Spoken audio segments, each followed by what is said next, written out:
Kulkamu family. How are you all doing today? Good.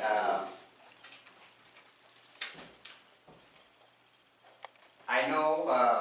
Excuse me.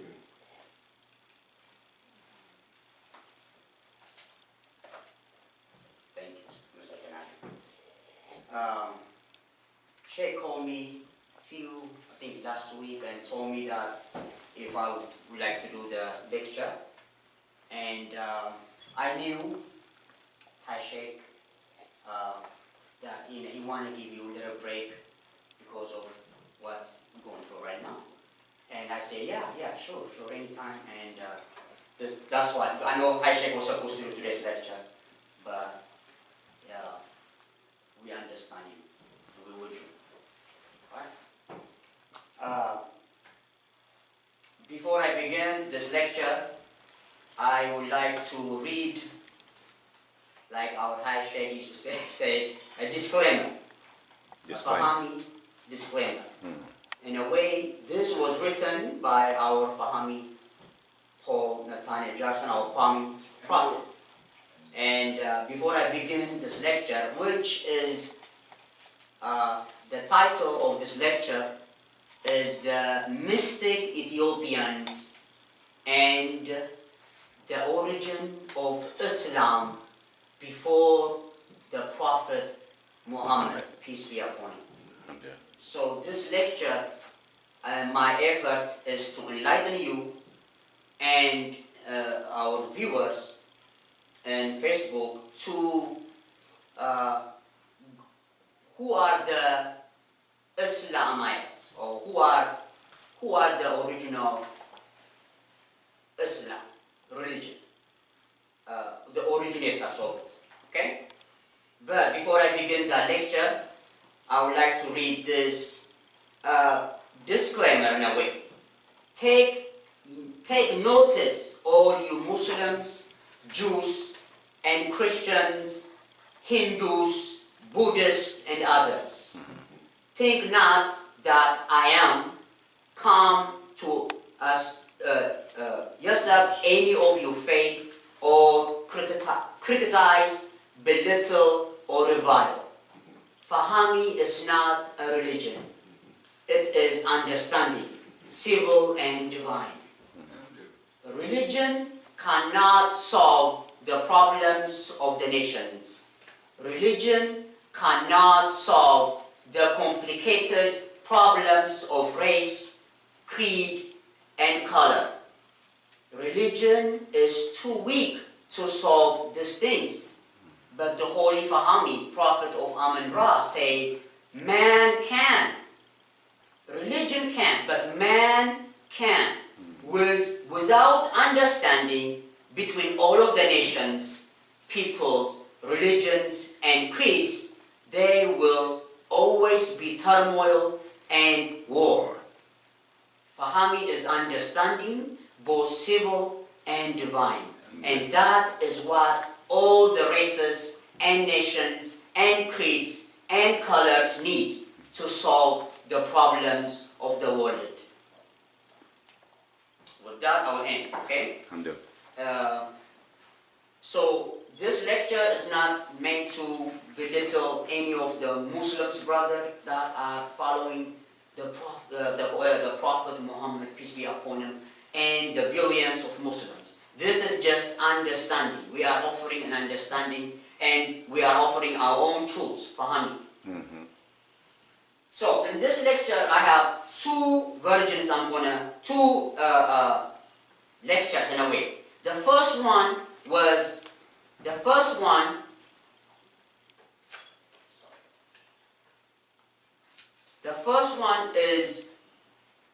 when the Holy Fahami Ra Rasul was with the Ahmadiyya Muslims. And the next lecture is going to be about once Fahami became clear to him and began his mission called Fahami culture. So it's going to be two lectures I'm going to present, okay? The first one is called Living Flora and Dead. This by the Holy Fahamira Rasul in 1924 while he was with the Ahmadiyya Muslim missionaries, and when he was in charge of the St. Louis Mosque, and when he was the first Muslim sheikh in the United States of America. That's another history, we will talk another day. But he was the first Muslim sheikh in St. Louis in Missouri too. He has his own mosque when people can come and do salat and all those things. So this is when he was with them in 1924. He wrote this essay in the Muslim Sunrise. It's a newspaper. It's called the Muslim Sunrise, January 1924, and he named it Living Flora and Dead, 1924. Okay, so I'm going to read a little background, then we will go with what he wrote from his own pen.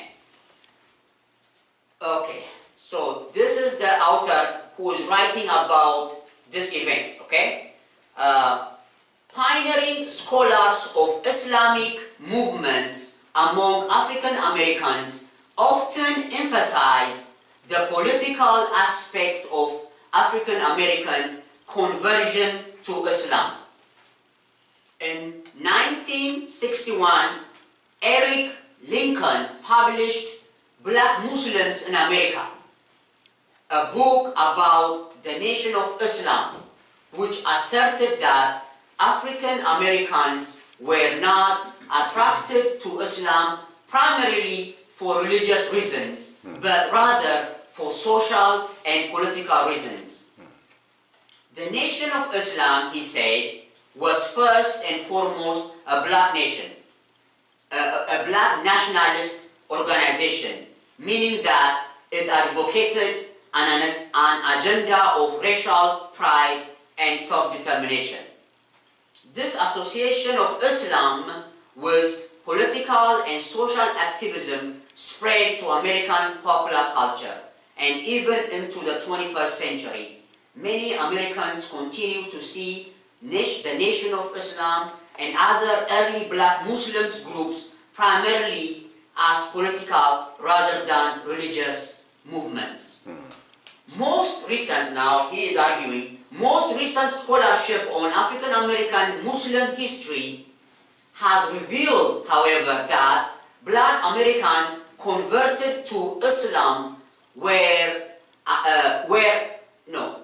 that black American converts,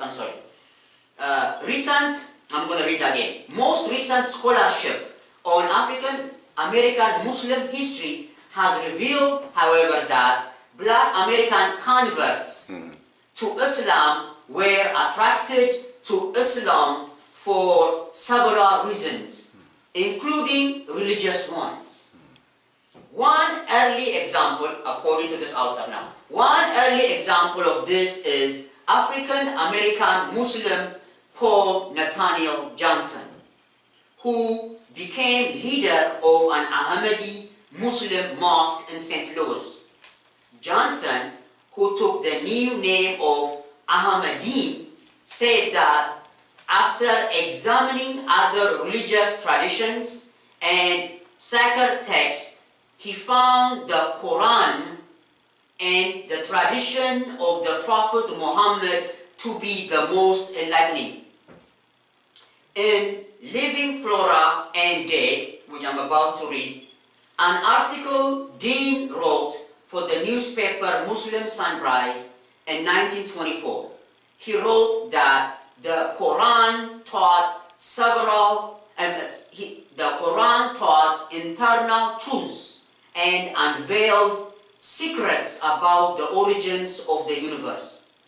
He believed that God was both transcendent and immanent, and that the religion of Islam helped the ordinary human realize God's greatness and nearness. He saw the Prophet Muhammad, peace be upon him, as a quote unquote master spiritualist, end quote. Meaning that Prophet Muhammad was able to traverse the chasm between the heavens and the earth to reveal the truths that lay behind all existence. Okay, so now I'm going to read what the Holy Fahmi Rasul wrote. It's called Living Flora and Dead.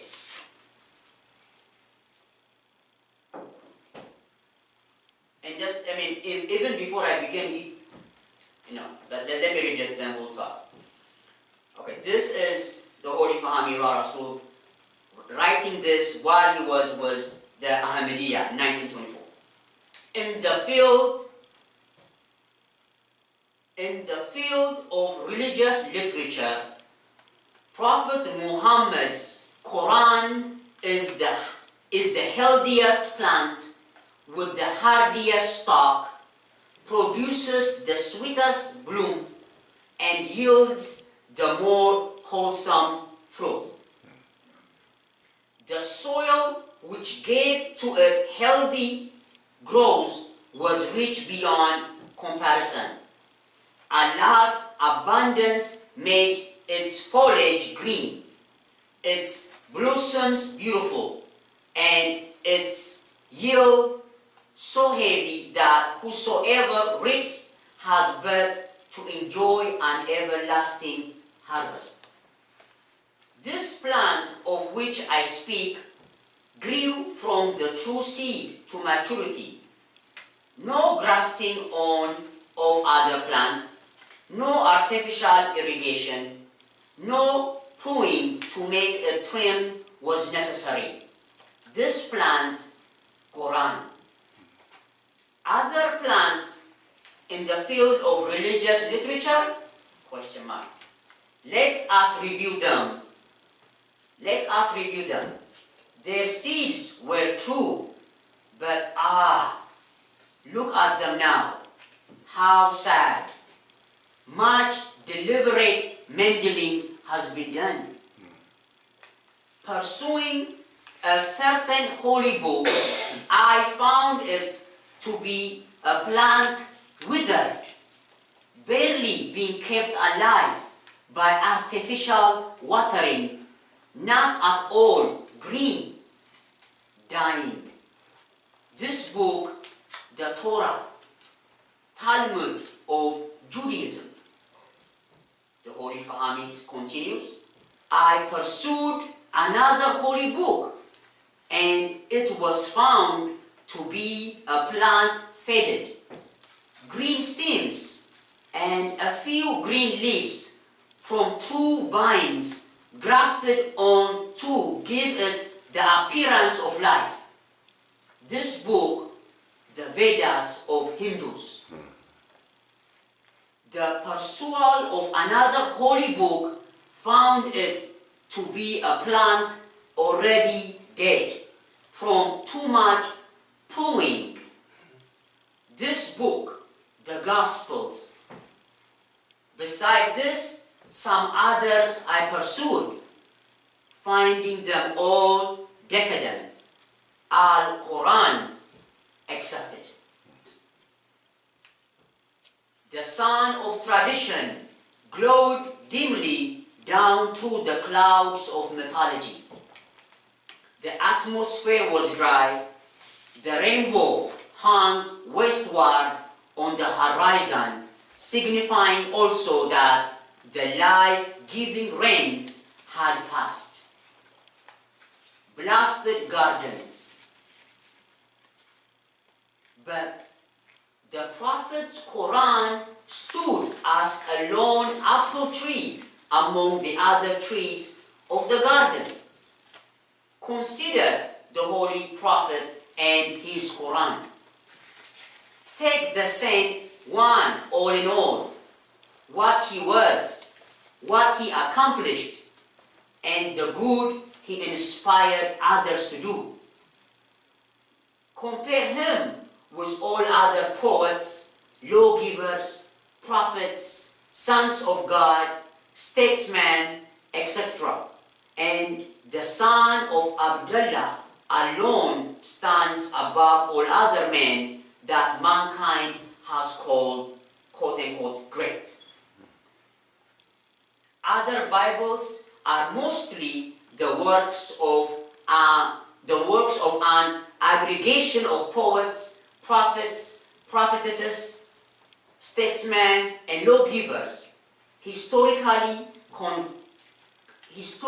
covering thousands of years, crammed full of conflicting statements. The Quran comes straight from the mouth of the man who proves himself to be the, quote, mastermind of the earth. The Quran is a poem, a code of laws, a prayer book, and the world's best Bible combined. The man unique, the book unique.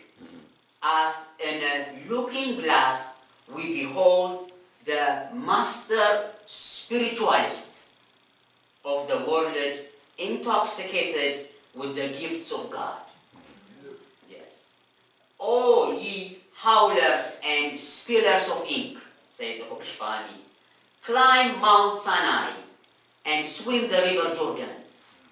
Baptize yourselves in pools of blood. Rattle the dry bones in Ezekiel's valley. But the echo of it all is dead, after all allowance is made. Sheikh Ahmadi. So, in this essay he wrote, he referred Prophet Muhammad as master spiritualist. Okay? Master spiritualist. And he explained what it means. In meaning that Prophet Muhammad was able to traverse the chasm between the heavens and the earth to reveal the truth that lay behind all existence. So even in 1924, the Holy Fahmi Rasul knew, and he called him master spiritualist. Now, after 3 more years, something came. Fahmi became clear to him. The light came, the angels, and he began Fahmi, he began his mission to help the downtrodden sons and daughters of the gods. And the unique name, Fahmi, became clear to him in 1927, and he began his mission. Meaning, completely left the Ahmadiyya movement and began Fahmi movement to help the sons and daughters of the gods, he said. So, this essay, now this lesson is after the Holy Fahmi Rasul left the Ahmadiyya movement and began the Fahmi movement. Okay? And the name of this lecture, he wrote, the Holy Fahmi Rasul wrote, is A Tree and Its Branches. A Fahmi lesson by Prophet P.J. Ahmadin. Number 1. Those 9 points, 9 question of answers that will help us that will help us on who were the Islamites, or who originated the religion of Islam, or Islam before the Prophet Muhammad started. Who were the founders of the religion and the culture of Islam? Answer. The ancient Ethiopians, the race out of which sprang the Egyptians, the Arabs, Chaldeans, the Sabaeans, the Canaanites, the Cushites of all the East, and sundry other nations like the Sandra Negroes of India, the Parish, and the Moros or Moors.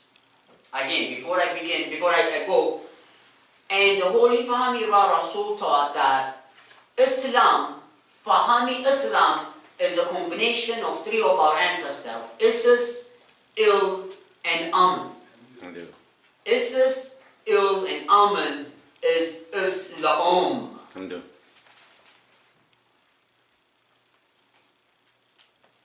Second question. When came the Chinese and Japanese, the Indians and the Mexicans of Mexico, and the Mayans of ancient America? Answer. They all sprang out north and south from the torrid zone that belts the earth. All were children of the Ethiopians, because all those who dwelt in this zone were black, owing to the climate. Surely the first life on this earth was bred or hatched in the hottest places. Now, this is it. What is the mother of all cultures and religions and languages? The Holy Fahami Rasul answers, Islam is the mother of all religions. All of the others, like the Jewish, the Christian, the Hindu Kush, the Buddhist, the Tao, the Maya, all are branches of the ancient Islam. Because the Holy Fahami said again, Isis, Il, and Amun spells Islam. And we know that Amun is the is the holy word that comes from the sun itself. Now, question number 4. This is how the Holy Fahami put it. Was Muhammad, or Prophet Muhammad, the founder of Islam? The answer is, no. The Holy Fahami said, no. Prophet Muhammad did not claim to be the founder of Islam, but the perfecter of it. As far as its spirituality is concerned, he did not seek to perfect the cultures and nationhoods of the world, but Islam was founded long before Muhammad or Moses or Jesus or Adam or any other of the known prophets were born. Yes, and we are about to watch a short documentary to prove this to you, that the Ethiopians they knew about the whole ritual of the current Muslims before. We're going to watch a video to give you that, to prove it to you, I guess. We live in the show me state. We have to show them.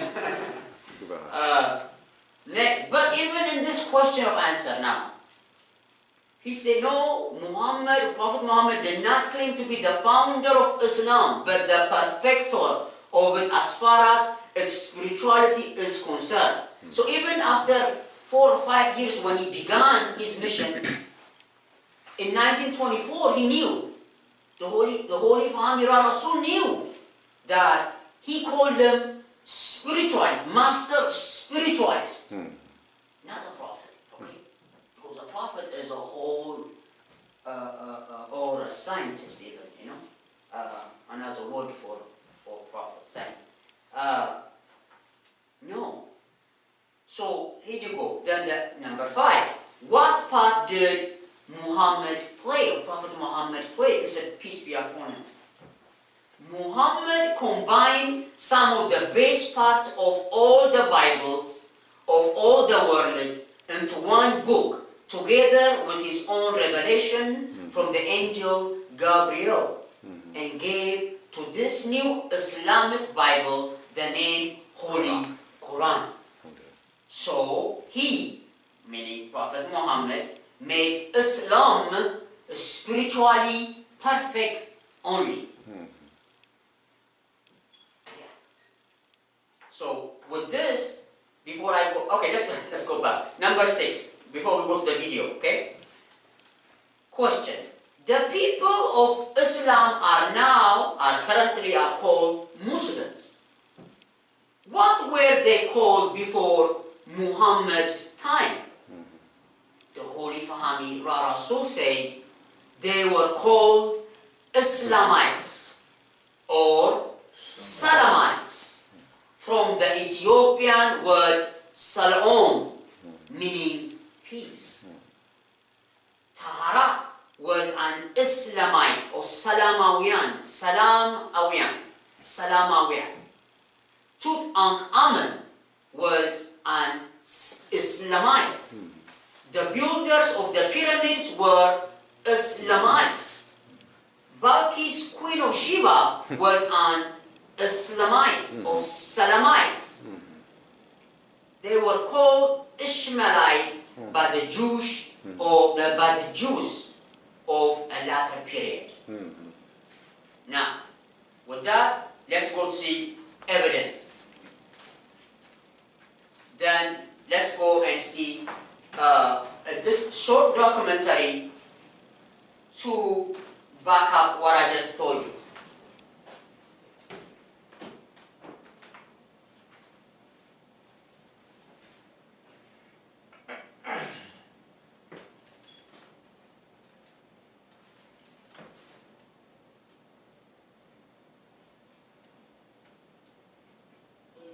But the ark is deemed so holy that no one is allowed. This is from I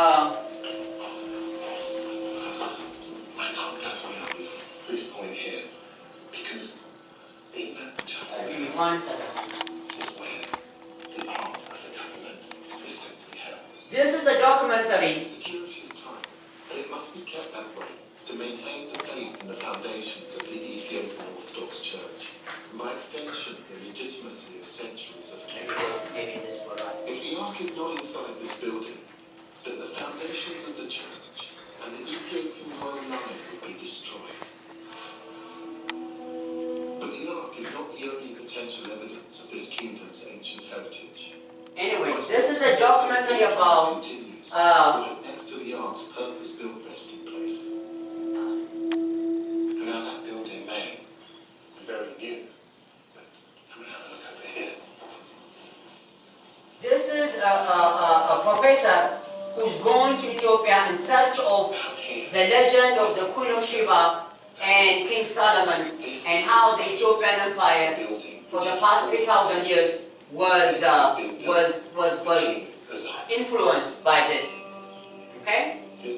Archaeologists believe. Now, this is the first evidence I'm going to show to you that before the Ethiopian conversion to Christianity, the Ethiopians that was living there were Salamites. And this is one coin the Ethiopian used to trade with. And look at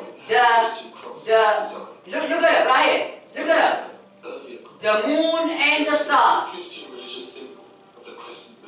The crescent moon and the star was ancient Ethiopian coin that tells you that the Ethiopians was Salamites before they got converted and forgot about their ancestors' name.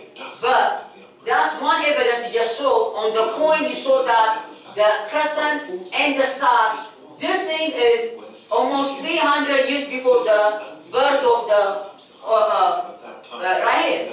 You see that? The star and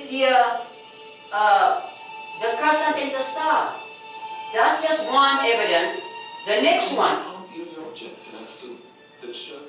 How do you make it bigger on the TV? Now, look at this now. These are the obelisks.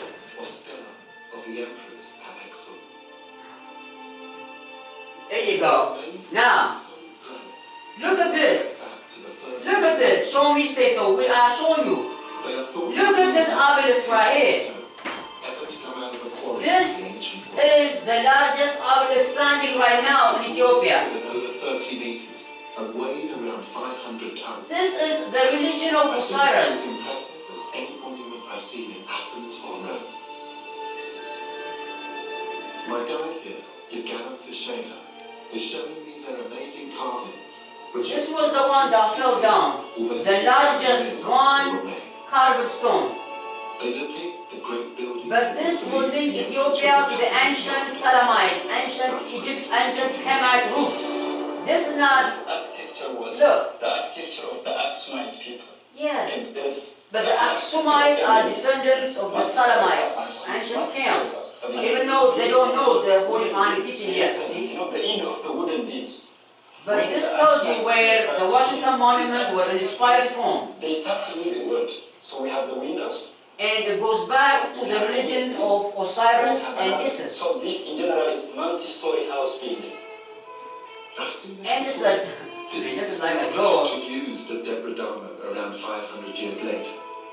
And over So this architect is trying to prove that the Ethiopian monuments are indigenous, Ethiopian. We didn't get no Europeans came and built this for us, you understand? Yes. This is where the Washington Monument was inspired from.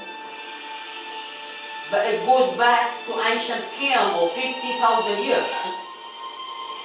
Just a very quiet epiphany moment when this journey has begun to really make sense. And this still a single piece of rock holds many of the elements that I've seen on my journey up until now, but here configured in a way that gives them a kind of sense, gives them a continuous historical narrative, which I suppose is the history of Ethiopia. And we know that so-called Queen of Sheba and in Solomon is a code word for Osiris and Isis. Have been consciously echoed down the years by the emperors that followed them. So the next evidence I'm going to show to you, I'm going to fast forward this. The story of the Ethiopian kingdom back to the beginning of Christianity. But I still want to find evidence that the kingdom might go back even further. Here you go. That's it. And Sheba. And this is where One more ancient artifact. the Holy Family was telling us the truth. This is Serbia. Here we have a memorial stone inscription, which was written in the beginning of When the Ethiopians were ruling over Arabia, and the entire that peninsula was governed by the Ethiopian emperors. And this was one of the evidence they left. inscription is more about his military victories and more about his political power. It's a proclamation, a kind of tourist information site, telling visitors to Islaum about the might of the emperor. This is you're looking at The inscriptions in the local Gaelic 2nd century, still used in 1st century, before the birth of so-called Christ and all that. today ancient Greek, and it's in a language called Sabaean. Sabians. Sabaean was spoken only for a brief time, and only in this part of Africa and southern Arabia. Historians think it died out around the 8th century, but it first appeared around 1000 BC. It's the language of Saba, the part of Yemen where the Queen of Sheba is said to have come from. This stone is from the 4th century AD, 1400 years after the Queen of Sheba is supposed to have reigned. So even 200 years before the birth of Prophet Muhammad, okay? The kingdom's origins. 4 centuries, like almost 230 years before the so-called. It was a continuation of a civilization Now, which had existed. we're gonna go to even the oldest monument in Ethiopia, where you see the crescent and the moon dating back 1,000 years BC. Yeah, It could here be you go. the Old Testament world I've been looking for. It's a good documentary to watch, the whole thing, if you have time, you know. This ancient town is a pre-Christian temple. Pre-Christian temple. There were worshippers here when the Old Testament prophets were writing. This is Old Testament, yeah. Over here, there would have been an altar. And it's quite a deep well beneath the altar because there would have been ritual sacrifice here. This would have been a place in which the blood would have He's been imagining his own, you know, his own thing, you know, but we will An see. important part of Old Testament Judaism was making offerings in the form of slaughtered sheep and goats. And this may well been a baths where people would have come to cleanse themselves. I mean, this building suggests all sorts of things. Not much is known His about guess is as ancient good as Greek anyone. history, but archaeologists believe Listen to this this. is the oldest Watch this, I body mean, I guess. building in Ethiopia. And it predates everything that we've seen up until now. And the quality of this brickwork, it just belies the fact that this building is 500 BC.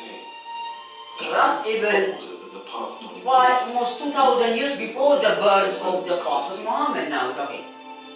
It echoes the Judaism of the Old Testament, the faith that the Ethiopian Orthodox Church claims was adopted here 1,000 years before Christ. And it echoes what the patriarch told me at the start of my journey. So we accepted Judaism. Then we accepted Christianity. Now it is 3,000 years old altogether. This is when the Holy Quran is saying we lost. We start But the most from pure essence and we went to collection of artifacts going to other people's culture. they're now kept nearby in this small Christian church. The artifact they found from that church now A what? clue about Solomon, the Queen of Sheba, and the ancient kingdom of Ethiopia. Chris, good day. Thank you.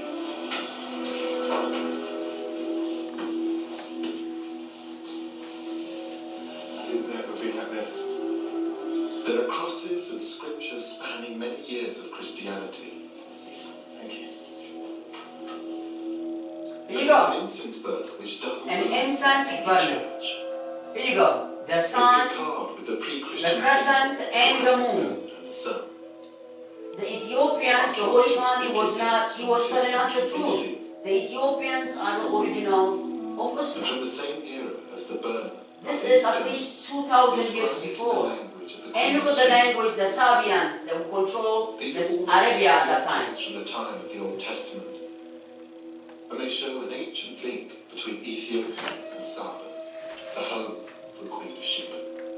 This Yes. takes us back to, well, to the very beginning. I mean, a lot of people talk about the Queen of Sheba, and here you're showing me a stone inscription which may...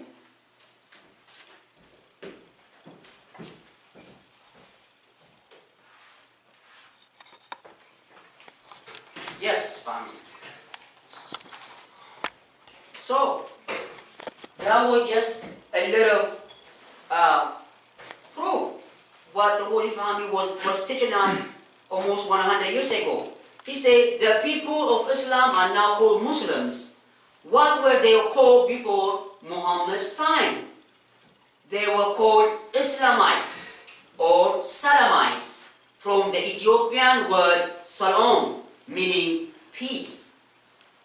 The Holy Family Rasul continues saying, Taharak was an Islamite or Salamite. Tutankhamun was Salamites or Islamites. The builders of the pyramid was Salamites. Balkis, Queen of Sheba, was Salamites. They were called Ishmaelite by the Jews of a later period. So what the Holy Family was telling us was based on truth. We have a concrete evidence to show to you, to show everybody. Yeah. Then the Holy Family continues now. Pay attention to this. Why do the Turks, Syrians, Hindus, Persian, Muslims try to keep this knowledge from the Negroes? Answer: jealousy and prejudice. Because they know that if the Negro Muslims find out that the Ethiopians were the founders of Islam long before Prophet Muhammad, this would make the Negro Muslims superior to any other creed or nation. So these people and some blacks which they misled and control remain silent or ignorant on this point. I think they're ignorant most of the time. I believe they're ignorant, but silent, remain silent or ignorant on this point. Many Mohammedans, the current Mohammedans, we think that the black men are only fit to be eunuchs and servants for the brown, yellow, white, and red people, and that the black or colored women are destined to be their harlots, concubines, entertainers, in secret or openly, nurses and slave girls. Number 8. Okay? Why do all other people, regardless of their religion, believe, hold self-assumed superiority over the Negro Christians, Muslims, Hindus, or whatever else? Answer, the Holy Fahmi says, they hold the self-assumed superiority because all Negro members of this faith have ignorantly taught themselves and their children to praise the prophets and saints of the faith they follow without looking to see whether they were praising black men or black women or not. And the last question the Holy Fahmi raises, how can we cure this evil? The answer is, the Holy Fahmi gave, is by declaring that we ourselves are better, nobler, wiser, purer, and higher than anyone else. Because the black people were the first in Islam and everything else. And we must not hesitate to tell the Hindu, the Christian, the Apish Mohammedan, or any other native that we are their superiors, we the fathers of all mankind too, and that we shall take the leadership of the world. Yes. So this lecture, the Holy Fahmi prepared, hopefully gives you a more understanding of the mystic Ethiopians and the original of Islam. So let's see what is their own Muslim scholars say about the Ethiopians starting Islam or Christianity, and all of it was came from the mystic Ethiopians. I'm going to give you two authors, two examples. The first one is an author, his name is Muhammad Shukri al-Alusi, Bulg al-Arab, Fi Ahwal al-Arab, Volume 2, page 122. The name of the author is Muhammad Shukri al-Alusi, okay? And the name of the book is Bulg al-Arab, Fi Ahwal al-Arab, Volume 2, page 122. What he said? He says, the Arabs, during the pre-Islamic period, used to practice certain things that were included in the Islamic Sharia. They, for example, the Salamite, the Ethiopians we just saw before the beginning of Prophet Muhammad, the pre-Islamic period, he said they, for example, did not marry both a mother and her daughter. Okay, the Ethiopians before that, they never married both a mother and her daughter. They considered the Salamites before Prophet Muhammad, they considered marrying two sisters simultaneously to be a most heinous crime. They also censored anyone who married his stepmother and called him the Hazan. They made the major, which is Haji, and the minor, Umrah, pilgrimage to the Kaaba, performed the circumambulation around the Kaaba, ran 7 times between Mounts Safa and Marwa, threw rocks and washed themselves after intercourse, They also gargled, sniffed water up into noses, clipped their fingernails, plucked their hair from their armpits, shaved their public hair, and performed the rite of circumcision.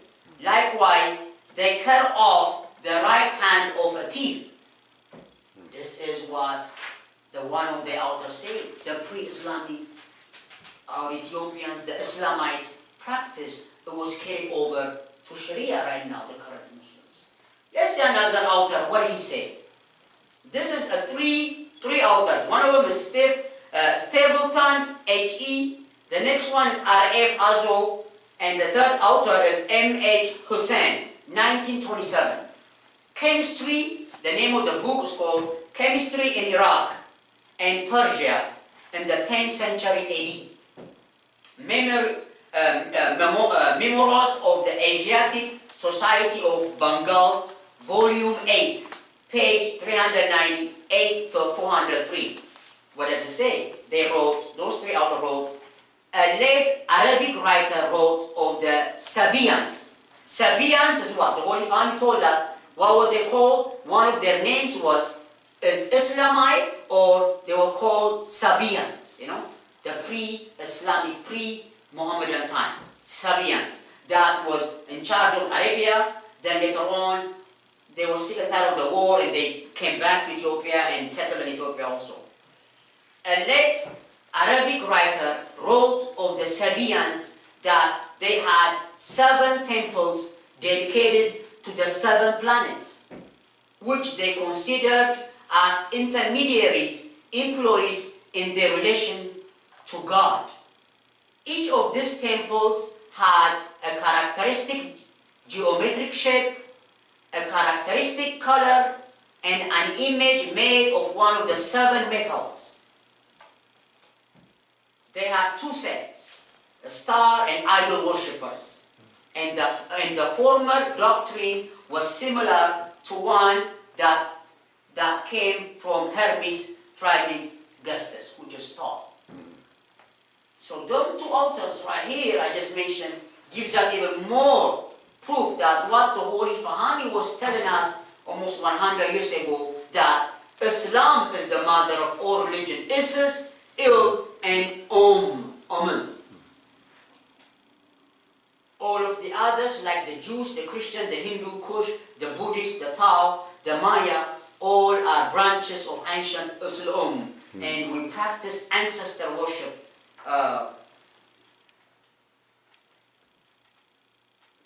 Then the question he asked was Prophet Muhammad the founder of Islam? The Holy Family said no.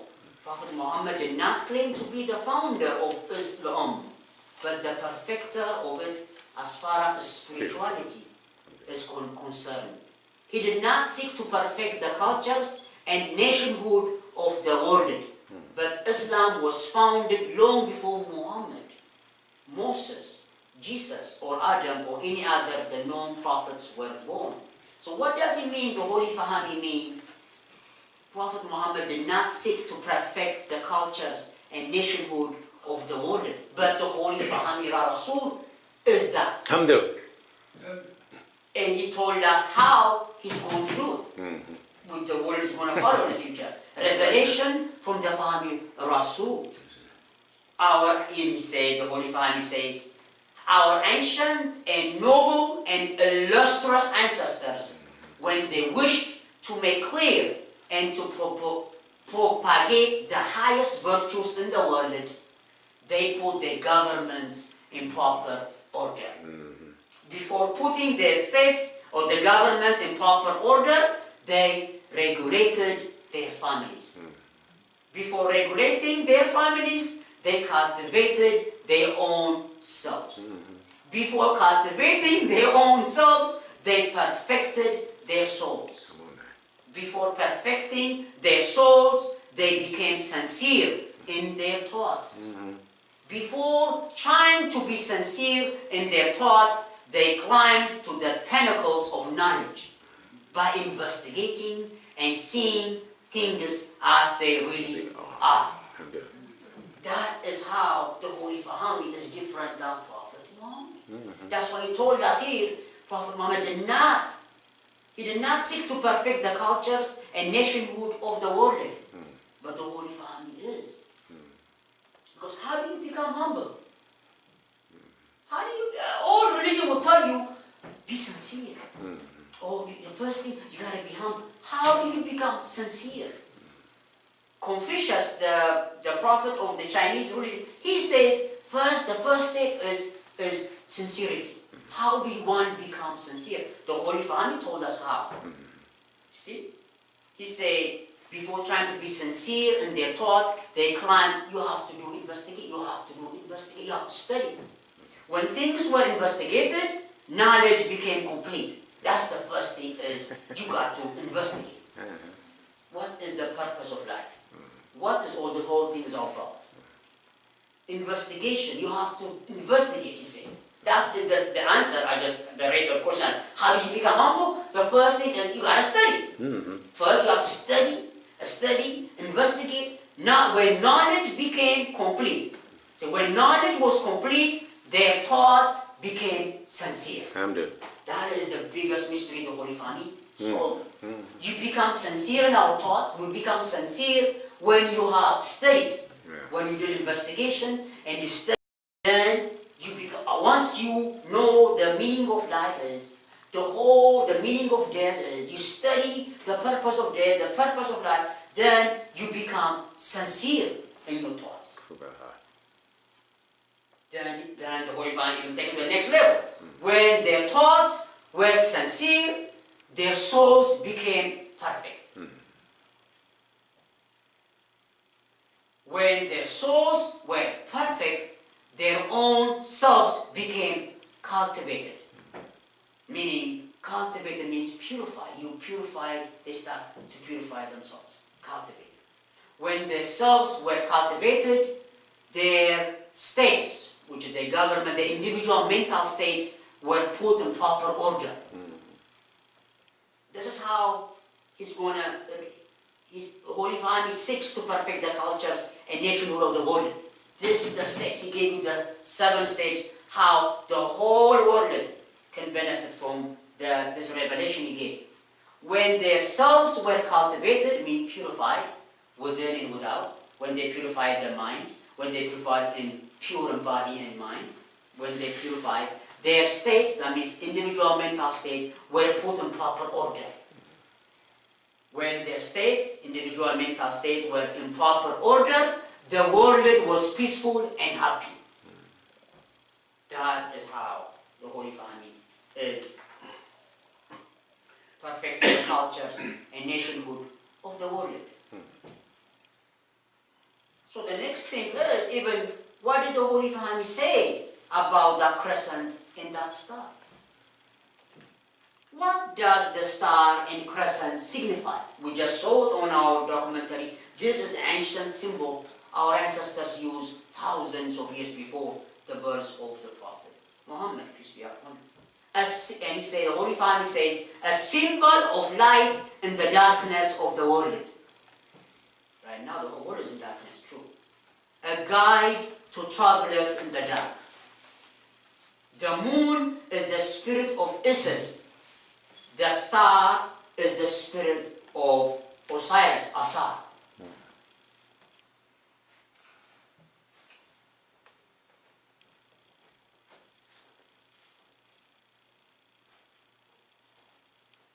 Okay? A symbol of light in the darkness of the world. A guide to travelers in the dark. The moon is the spirit of Isis. The star is the spirit of Asar. That's what I say. When they say, the Ethiopians say Queen of Sheba and Solomon, that's a code word for Isis and Asar. With that, I will end my lecture. Hopefully you get something out of it. Thank you for Facebook family for joining us. And please come and join us. We are located at 4327 4325 Garfield in St. Louis, Missouri. This, like I said, the city of Ammon. St. Louis, the city of Amen. Alhamdulillah. So we look forward to join us and we can build this thing together from St. Louis. With that, I'm a second. አመሰግናለሁ።